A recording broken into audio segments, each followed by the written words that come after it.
Geometry का जो word होता है वो दो वर्ड्स का बना होता है, जियो और मेट्री।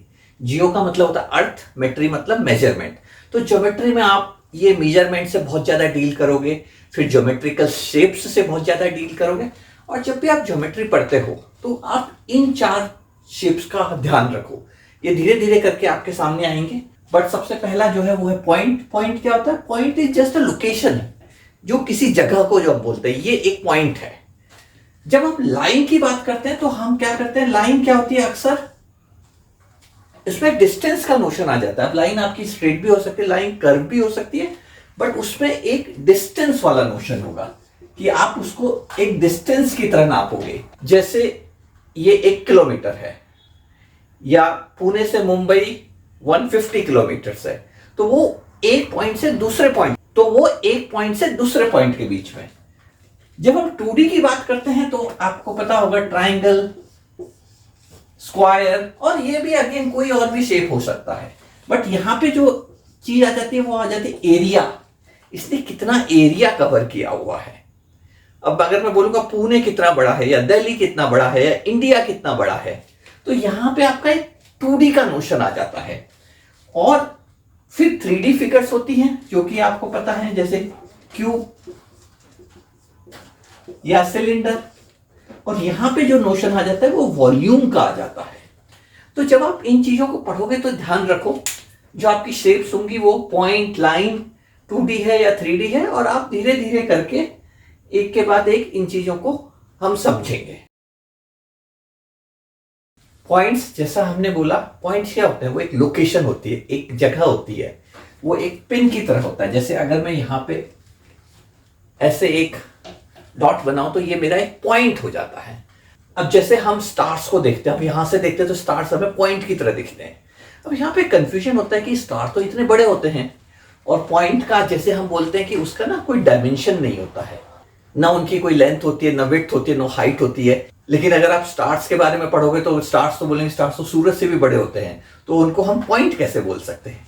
तो यहाँ पे जो इंपॉर्टेंट समझने वाली बात होती है कि ये रिलेटिव डिस्टेंस की बात होती है, कि जहां से हम अर्थ से जब खड़े होकर स्टार्स को देखते हैं तो डिस्टेंस इतनी दूर है कि वो हमको एक पॉइंट की तरह दिखाई देता है। तो पॉइंट का ये नोशन इंपॉर्टेंट होता है कि पॉइंट जो होता है वो बस एक लोकेशन होता है। तो जैसे आप अगर ग्राफ पेपर में देखोगे तो मेरा अगर जैसे ये 1 2 3 है, और यहाँ पे 1 2 3 है, तो मेरा जो पॉइंट हो जाएगा 1 1, वो ये हो जाएगा एक पॉइंट। ऐसे ही मेरा पॉइंट एक नंबर लाइन पे भी हो सकता है, जैसे 0 1 2 3 4। तो ये जो एक लोकेशन हो गई वो एक पॉइंट होता है। तो आप पॉइंट को रिप्रेजेंट कैसे करते हो? हमने बोला एक डॉट बनाया, दूसरा बनाया, तीसरा बनाया, चौथा बनाया, तो ये सब पॉइंट हो गए। मैं इसको ए बोल सकता हूं, इसको बी बोल सकता हूं, इसको सी बोल सकता हूं, इसको डी बोल सकता हूं, पी बोल सकता हूं। आप कोई भी नोटेशन यूज कर सकते हो।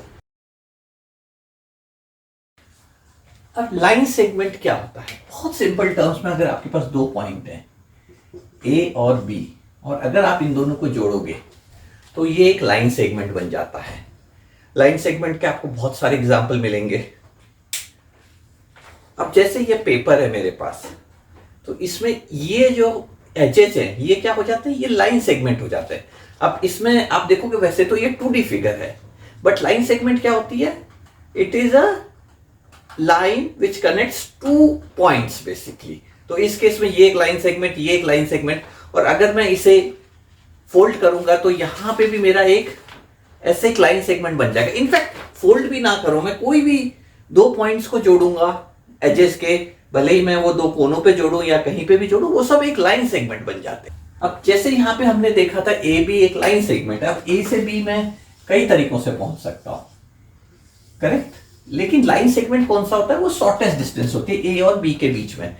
जो जब आप ए और बी के बीच में, अगर आपके पास एक स्ट्रिंग है और उसको ए पे रख के बी तक उसको खींचो, या फिर हम एक स्केल भी यूज कर सकते हैं। मैं ए और बी के बीच में एक स्केल रखूंगा और इसको ज्वाइन करूं, तो जो एक स्ट्रेट लाइन बनती है ए और बी के बीच की, उसको हम बोलते हैं लाइन सेगमेंट। तो किसी भी दो पॉइंट के बीच की जो शॉर्टेस्ट डिस्टेंस होती है, वो उन दोनों के जो पॉइंट्स होती है उसको जोड़ने वाली जो लाइन सेगमेंट होती है वो शॉर्टेस्ट डिस्टेंस होती है। अब जैसे सपोज 3 पॉइंट्स हैं, ए बी सी, अब मैं इनको इस तरीके से जोड़ सकता हूं। तो हमारे पास कितने लाइन सेगमेंट है? ए बी एक लाइन सेगमेंट है एंड ए सी एक लाइन सेगमेंट है, जिसमें कि ए दोनों लाइन सेगमेंट्स में कॉमन पॉइंट की तरह काम कर रहा है। आपको चाहिए तो आप एक बीसी का भी लाइन सेगमेंट बना सकते हैं। तो कोई भी दो पॉइंट जोड़ दीजिए, स्ट्रेट लाइन से जोड़ दीजिए, वो लाइन सेगमेंट बन जाएगी। हमने लाइन सेगमेंट देखा, अब हम लाइन देखेंगे।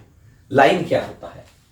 लाइन सेगमेंट क्या था? ए और बी, पर ये लाइन मेरी ऐसे भी जा सकती है, ये लाइन मेरी ऐसे भी जा सकती है, और कितना जा सकती है? इनफाइनाइटली जा सकती है। तो बेसिकली जो दोनों साइड में इनफाइनाइटली जा सकती है। अगर ये एक ही साइड में जा रही है तो तब हम इसको रे बोलते हैं। उस केस में आपका केवल एक ही पॉइंट होगा। और लाइन के केस में या तो आप इसे ऐसे भी रिप्रेजेंट कर सकते हो कि इसका मतलब ये ए बी जो एक लाइन की तरह रिप्रेजेंट कर रहा है, हमने जस्ट इसमें दो पॉइंट रखे हैं बट वो दोनों डायरेक्शन में जा सकती है। या फिर कई बार हम इसको छोटे लेटर जैसे एल हो गया, एम हो गया या ए हो गया, इस तरीके से भी हम डिनोट करते हैं लाइन को। हमने जैसे देखा था हम लाइन को कैसे डिनोट कर सकते हैं, छोटे अल्फाबेट से, और हम इसको इस तरीके से भी यूज कर सकते हैं जो सबस्क्रिप्ट की तरह होता है। जैसे L1 एक लाइन हो गई और दूसरी लाइन लेट से हो गई L2। तो ये दो लाइन कहां पे इंटरसेक्ट कर रही हैं? ये एक पॉइंट पे इंटरसेक्ट कर रही है, और उस पॉइंट को हम P Q A B कुछ भी नाम दे सकते हैं। यहां हमने उसको P नाम दिया। तो जब भी दो लाइन इंटरसेक्ट करती हैं वो बेसिकली इंटरसेक्टिंग लाइन हो जाती हैं, और वो किसी एक पॉइंट पे इंटरसेक्ट करेंगी। अब क्या दो लाइन L1 एंड L2 एक से ज्यादा पॉइंट पे इंटरसेक्ट कर सकती है? सोचिए, क्या आपको लगता है ये इंटरसेक्ट कर सकती है? और अगर मैं ऐसे एक लाइन बनाऊं तो क्या ऐसा पॉसिबल है कि तीन लाइन या तीन से ज्यादा लाइन एक ही पॉइंट पे आके इंटरसेक्ट कर सकती हैं? और मैक्सिमम कितनी लाइनें एक पॉइंट पे इंटरसेक्ट कर सकती हैं? अगर आपको आंसर पता है तो डू कमेंट। दो लाइंस एक दूसरे से इंटरसेक्ट करती हैं, बट अगर ऐसा हो कि ये लाइन और ये लाइन ऐसे ही चलती रहें और कभी इंटरसेक्ट ही ना करें, तो क्या होगा? तो इनको हम बोलते हैं पैरेलल लाइंस। आपने रेल की पटरियां देखी होंगी, कभी वो दो पटरी एक दूसरे से इंटरसेक्ट करती हैं? कभी देखा है आपने उन्हें इंटरसेक्ट करते हुए?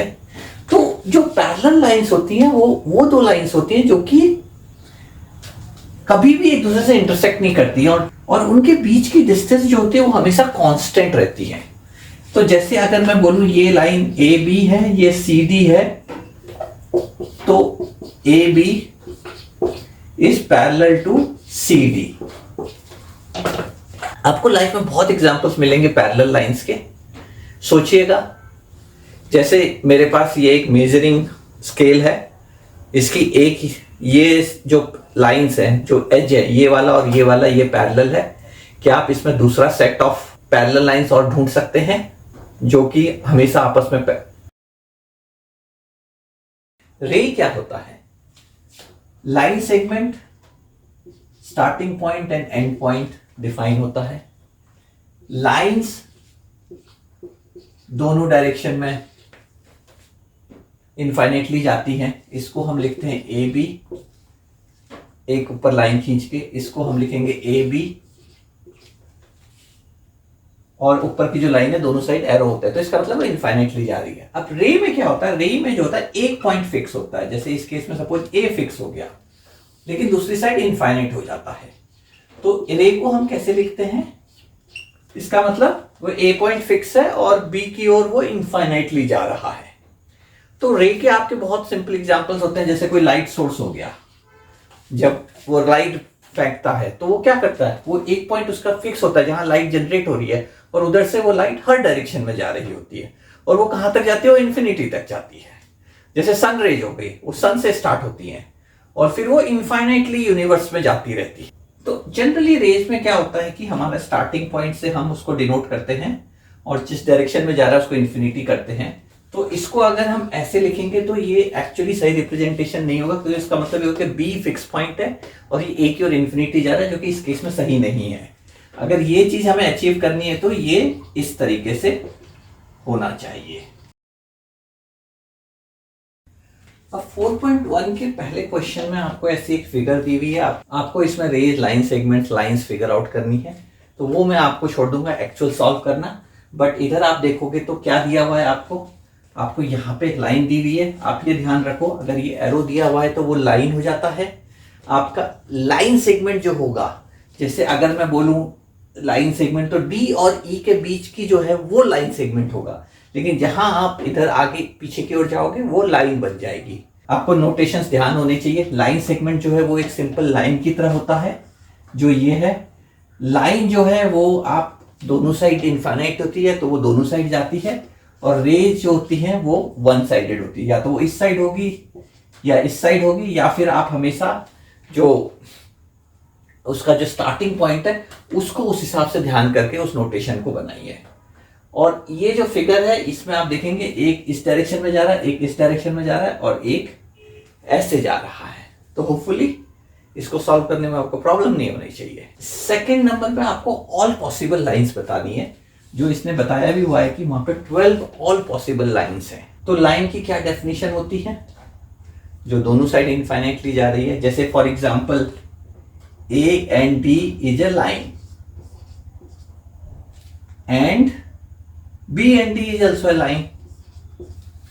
तो होपफुली अब आप बाकी 10 फिगर आउट कर पाएंगे। तो डेफिनेशंस पे ध्यान रखिए कि उसका जो एक्चुअल जो कॉन्सेप्ट है वो क्या है, उस पर ध्यान रखिए। एक बार आपने कॉन्सेप्ट पे ध्यान रखा तो आंसर्स निकालने काफी आसान हो जाए। क्वेश्चन 3 में अगेन आपको एक फिगर दी हुई है। यहाँ पे आप देखेंगे एक लाइन ये है, दूसरी लाइन ये है, और तीसरी लाइन ये है, और आपको कुछ इंटरसेक्टिंग पॉइंट दिख रहे होंगे इसमें।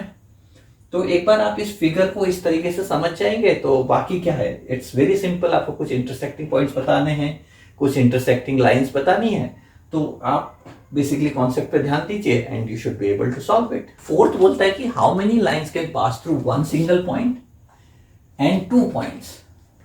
अब सिंगल पॉइंट से कितनी लाइनें पास हो सकती है? तो ऐसे एक पास हो सकती है, ऐसे एक पास हो सकती है, और भी हो सकती है। कितने तक हो सकती हैं? और जब मैं 2 लाइन की बात कर रहा हूं तो इसके बीच में आप कितनी लाइन ड्रॉ कर सकते हो? ध्यान रहे जो लाइन की डेफिनेशन होती है कि वो स्ट्रेट होनी चाहिए 2 पॉइंट के बीच में। आप उन 2 पॉइंट्स को किसी भी तरीके से जोड़ दो, वो लाइन की डेफिनेशन नहीं होगी। तो now you should be able to answer this. 5th और 6th अब सिंपल होनी चाहिए। 5th में जस्ट फॉलो करो इंस्ट्रक्शंस को, एंड 6th में ट्रू एंड फॉल्स है। अगर आप लोग को और भी कंफ्यूजन है तो do comment and we will try to help out, and I will suggest also others to help out others, क्योंकि at the end of the day बहुत सिंपल चीजें हैं। ध्यान रखो, line segment, line, ray, intersecting line, parallel line, that's it. Line या line segment क्या होते हैं? अगर हमारे 2 पॉइंट दिए हुए हैं और इनको अगर हम जोड़ें तो ये लाइन, अगर खाली ए बी है तो लाइन सेगमेंट हो गया, और अगर वो इनफाइनाइटली दोनों साइड को रिप्रेजेंट कर रहे हैं हम उसको, तो वो लाइन हो जाती है। अब जो कर्व क्या होता है? अब इस लाइन को हम कई और तरीकों से भी जोड़ सकते हैं, व्हाई नॉट? कुछ भी आप कर सकते हो, it doesn't matter, but everything is a curve. और एक्चुअली एक लाइन भी एक टाइप का कर्व ही होता है, जस्ट ये होता है कि वो एक स्ट्रेट कर्व होता है। तो जो स्ट्रेट होता है वो लाइन या लाइन सेगमेंट होता है, बाकी सब आपके कर्व हो जाते हैं। अब कर्व्स के कुछ कॉन्सेप्ट हैं, जैसे कि अगर एक कर्व, अभी यहां पे क्या हुआ, उस कर्व ने अपने को इंटरसेक्ट किया, तो ये कर्व सिंपल कर्व नहीं होते हैं। लेकिन अगर मैं ऐसा कर्व ड्रॉ करूं तो ये सिंपल कर्व हो जाएगा। तो वो कर्व जो कि अपने को इंटरसेक्ट नहीं करते उनको सिंपल कर्व बोलते हैं। और ऐसे ही फिर एक ओपन एंड क्लोज्ड कर्व होते हैं। अब ओपन कर्व जो हो गया, जैसे ये एंड नहीं हुआ तो ये ओपन कर्व हो जाता है। लेकिन क्लोज्ड कर्व क्या हुआ, जो कि एंड हो गया तो ये क्लोज्ड हो गया। तो आपका ओपन कर्व सिंपल कर्व भी हो सकता है। जैसे इस केस में हमारा ये जो है ओपन है, सिंपल है। इस केस में ये हमारा क्लोज्ड है लेकिन सिंपल नहीं है, क्योंकि वो इंटरसेक्ट कर रहा है। तो ये जस्ट कर्व के कुछ कॉन्सेप्ट्स हैं, ध्यान में रखो। इट्स मोर इंपॉर्टेंट जो हम अब आगे देखेंगे कि एक पोजीशन इनसाइड अ कर्व। जैसे मेरा एक क्लोज्ड कर्व है, अब इसमें अगर मैं कोई पॉइंट लोकेट करूं तो मेरे पास 3 टाइप के पॉइंट हो सकते हैं। एक पॉइंट जो कि कर्व के अंदर है, दूसरा पॉइंट जो कर्व की बाउंड्री पे है, और तीसरा पॉइंट जो कर्व के बाहर है। तो जो पॉइंट्स कर्व के अंदर होते हैं इसको हम कर्व का रीजन बोलते हैं। बट ध्यान रहे कि यहां पे बाउंड्री क्लोज है। अगर आपका कर्व ओपन हुआ तो क्या करोगे? इस केस में अंदर बाहर का कोई कॉन्सेप्ट नहीं है, केवल ये हो सकता है कि कोई पॉइंट आपके कर्व की बाउंड्री में हो सकता है। बट ये कर्व ज्यादा इंपॉर्टेंट होते हैं और इनको हम और देखेंगे कि इनके क्या यूसेज होते हैं। अब यहां पे कुछ फिगर्स दी हुई हैं। अब आप ध्यान दो कि इसमें जो फिगर्स हैं, इसमें जो है ये सारे के सारे 1 2 3 4 5 ये फिगर्स लाइन सेगमेंट्स के थ्रू बनी हुई हैं। इधर पे बस एक कर्व है जो कि सेमी सर्कल की तरह है, बट बाकी जो फिगर्स हैं वो जो हैं वो लाइन सेगमेंट से बनी हुई। ये सारे जो हैं वो सारे क्लोज्ड कर्व्स हैं, बट ये सिंपल नहीं है। तो जो हमारी पॉलीगन की डेफिनेशन होती है वो एक स्पेशल टाइप के कर्व्स होती हैं जो कि लाइन सेगमेंट से बनी होती हैं। तो अगर हम उस डेफिनेशन से जाएं तो हमारा 1 2 3 4 ये पॉलीगन हो जाएगा। हम क्लोज्ड वालों को उसमें इंक्लूड नहीं करते हैं, और हम जो लाइन सेगमेंट से नहीं दूसरे कर्व से बनी हुई हैं उनको भी हम इसमें इंक्लूड नहीं करते हैं। तो इनको हम बोलते हैं पॉलीगॉन्स। और पॉलीगॉन्स के क्या आप 3 लाइन सेगमेंट का यूज करके पॉलीगॉन बना सकते हो? Yes, that is what is known as triangle. 4 का रेक्टेंगल्स। क्या आप 2 का यूज करके पॉलीगॉन बना सकते हो? ट्राई करो। If you know how to make polygon using 2 line segments, do comment. अब जब हम पॉलीगन्स की बात करते हैं तो इसमें इनकी प्रॉपर्टीज होती हैं कुछ। जो ये इंटरसेक्टिंग पॉइंट्स होते हैं, सपोज हम इसको नोटेशन दे देते हैं, तो इनको हम बोलते हैं वर्टिसेस। तो कौन कौन से वर्टिसेस हुए? A B C. ये जो हो जाती हैं इनको हम बोलते हैं एजेज या साइड्स। इस केस में कौन कौन सी हुई? A B, B C and C A. और ये क्या है? ये लाइन सेगमेंट्स हैं। फिर एक कॉन्सेप्ट होता है डायगोनल्स का। आप देखोगे एजेज या जो साइड्स होती हैं वो हमेशा 2 एडजेसेंट के बीच में ही ड्रॉ होती है। बट अगर आप 2 एडजेसेंट के अलावा के वर्टिसेस को ज्वाइन करोगे तो वो डायगोनल्स हो जाते हैं। अब इस केस में क्या है? हर वर्टिस एक दूसरे के एडजेसेंट है, तो इसलिए हम ये वाली फिगर में देखेंगे ये कैसे पॉसिबल है। सपोज हम इसको बोलते हैं पी क्यू आर एस। तो इस केस में आपके वर्टिसेस कौन कौन से हो गए? P Q R S. Edges या साइड्स कौन कौन सी हो गई? P Q, Q R, R S, P S. और एजेज या जो साइड्स होती है आपने देखा वो क्या होती है? वो एडजेसेंट। पी का एडजेसेंट कौन सा? S N Q. क्यू का कौन सा? Are N P. आर का कौन सा? S N Q. लेकिन जब आप नॉन एडजेसेंट वर्टिसेस को ऐड करते हो, जो कौन से? इस केस में पी आर, क्यू एस, तो ये इनको हम बोलते हैं डायगोनल्स। तो डायगोनल भी अगेन लाइन सेगमेंट में पी आर क्यू एस। अब मैं आपको एक फिगर देता हूं।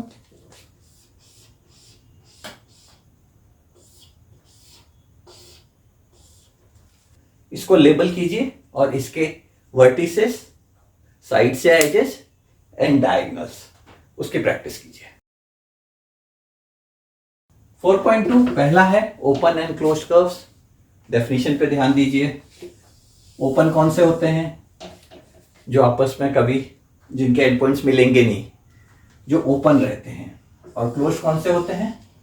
वो इंटरसेक्ट भी कर सकते हैं लेकिन क्लोज होंगे।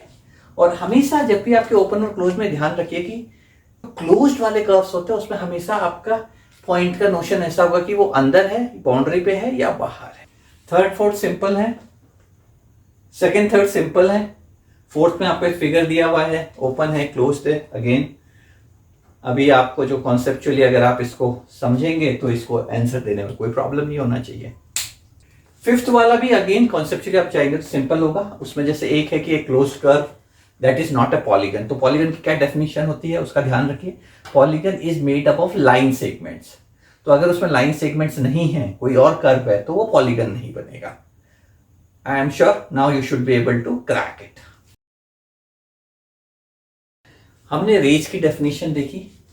रेंज क्या होता है, एक पॉइंट फिक्स, दूसरा पॉइंट इनफाइनाइटली जा रहा है। अब इस फिक्स पॉइंट से अगर मैं एक और रे डालूं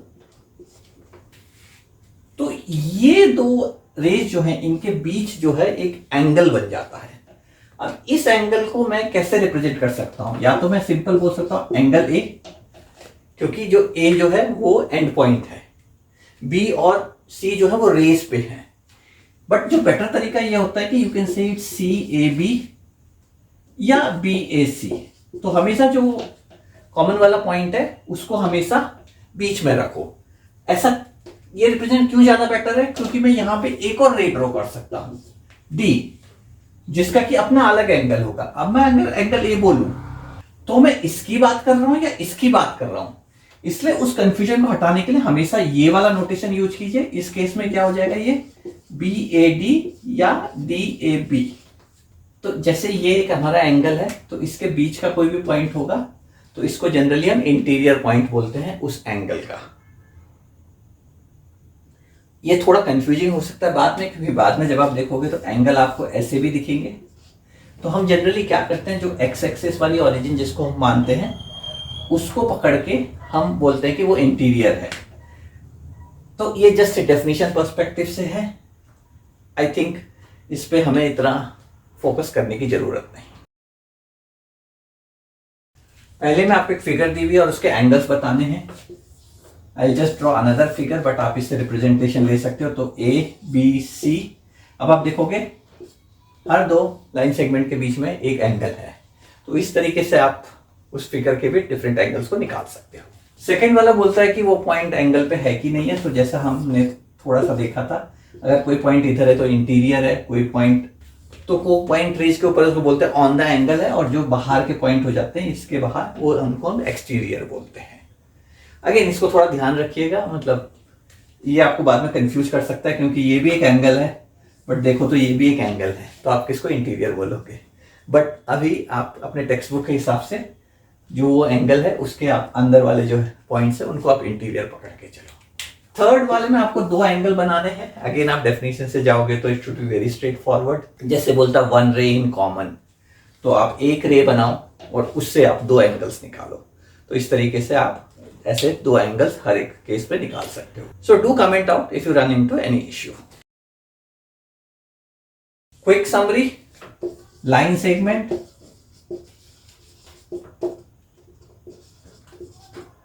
ए बी आप इसको ऐसे डिनोट करोगे, लाइंस दोनों side infinity, A B, ray one way A B, और इधर भी आप रे की तरह इसको डिनोट कर दोगे। फिर हमने कर्व्स देखे थे। कर्व्स क्या हैं, कोई भी जब दो पॉइंट्स को आप कैसे भी डिफरेंट टाइप से जोड़ते हो which may not be straight line, तो वो हमारे कर्व्स हो जाते हैं। फिर हमने पॉलीगॉन्स देखे।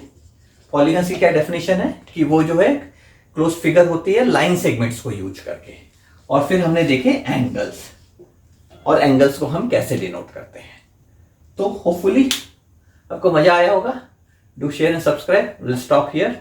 Do comment out and I'll see you in the next video. Bye.